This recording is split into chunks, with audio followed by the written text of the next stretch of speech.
Hello everyone, my name is Nicole Baca, and for this presentation I will be discussing a Chick-Fil-A franchise's implementation of a 3-day work week and the effects of this implementation with respect to specific business and human resources related functions. I would like to begin by briefly going over some of the main issues brought to light in the article that will serve as a foundation for this presentation. The first being a question of how employers, especially those within an industry already known for having a high turnover rate, can successfully address the issue in light of the worsening effects brought on by the COVID-19 pandemic. Furthermore, this article also sheds a light on the matter of traditional work models and whether they are actually necessary with regards to employee engagement for a business to function efficiently and productively. Consequently, we will also see some reasons why people are beginning to challenge traditional work models provided the apparent benefits of alternative ones. Okay, so now I would like to provide a little bit of background information regarding the subject matter at hand. It would appear as though employee retention is a subject that has been brought up rather frequently in light of the COVID-19 pandemic. Lately, it seems like now hiring and help wanted signs can be seen virtually everywhere. And it is not surprising that businesses within the food and accommodation industry would be hit particularly hard by the issue, provided that the pandemic has contributed to an expansion of more flexible and comfortable working conditions within other sectors.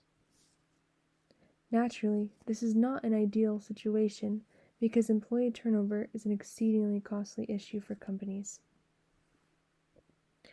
So, with all that in mind, the solution I would like to emphasize is addressing flexibility and work-life balance concerns among employees. Employers concerned about retention should consider addressing flexibility and work-life balance concerns among employees, given that it is clearly an important trait to prospective employees. In fact, in one survey, flexible work arrangements and telecommuting were identified as top reasons an employee would choose one job over the other. Ultimately, as it pertains to employee retention, but effectively addressing flexibility and work-life balance concerns among employees should be able to provide ownership to employees regarding their schedule, create an equitable division of work, and boost an employee's perception of fairness. Nonetheless, you may be wondering how exactly businesses within the accommodation and food industry specifically would address such concerns without being able to offer certain things that other industries can, such as telecommuting. Well, one strategy introduced by a Chick-Fil-A franchise in Miami, Florida, was a 3-day, 40-hour work week consisting of 13 and 14-hour shifts. Resultingly, since the program was implemented in February of 2022, the franchise has seen 100% employee retention at the management level and a plethora of new applicants. Also, it is reportedly on track to reach $17 million in sales this year. Now, I would like to touch up on what this establishment's actions exemplify to other businesses. When this Chick-fil-A franchise implemented the new schedule, a positive outcome was not guaranteed. It could have happened that employee retention did not improve and productivity worsened.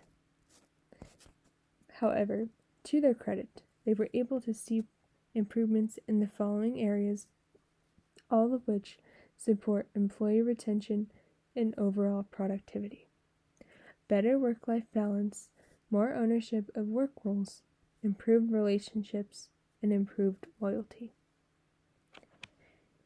and for any employers hoping to follow suit in implementing a condensed workweek schedule in order to address flexibility and work-life balance concerns among employees, I have outlined a list of potential steps to follow.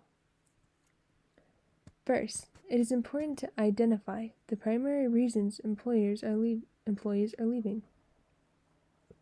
This could be done through things such as exit interviews and surveys.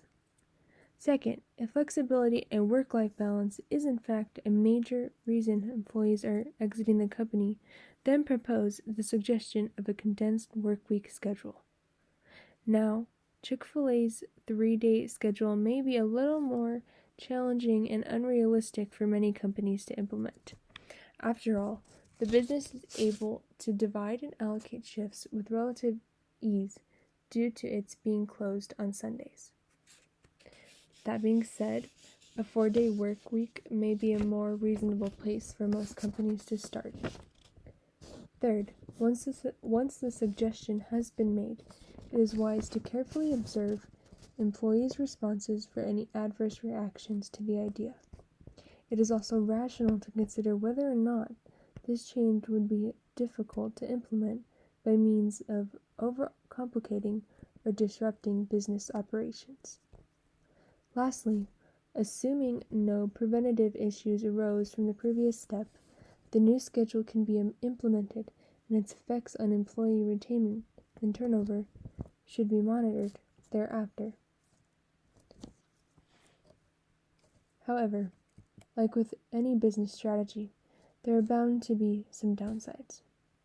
The most obvious one in this case is that there is no guaranteed clear-cut solution that can solve all employee retention issues for every company.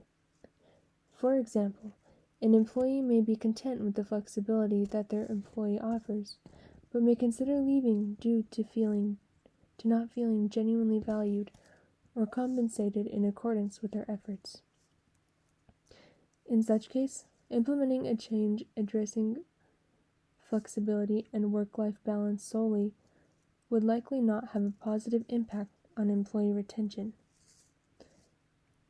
Also, it should be noted that viewing employee retention as a single strategy issue may not be the best way to address the problem altogether.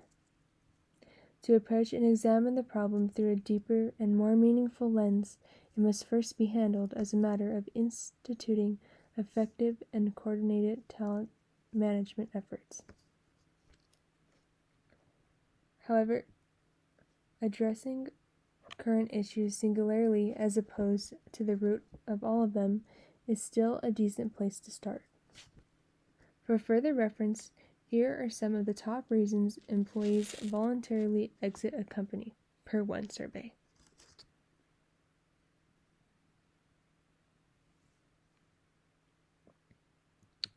And while we already discussed ways in which to address work-life balance concerns, here are some possible methods of approaching the other most common reasons for voluntary turnover.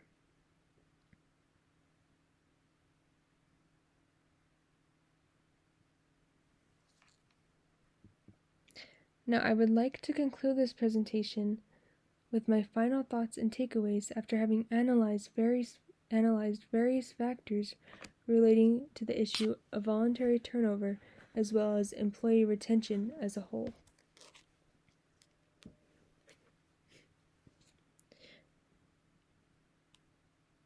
I believe management should implement a plan in accordance with the specific establishment's driving factor of voluntary turnover, and that a strategy to retain employees that considers all HR practices and functions must be prioritized with respect to employee retention. Thank you for watching.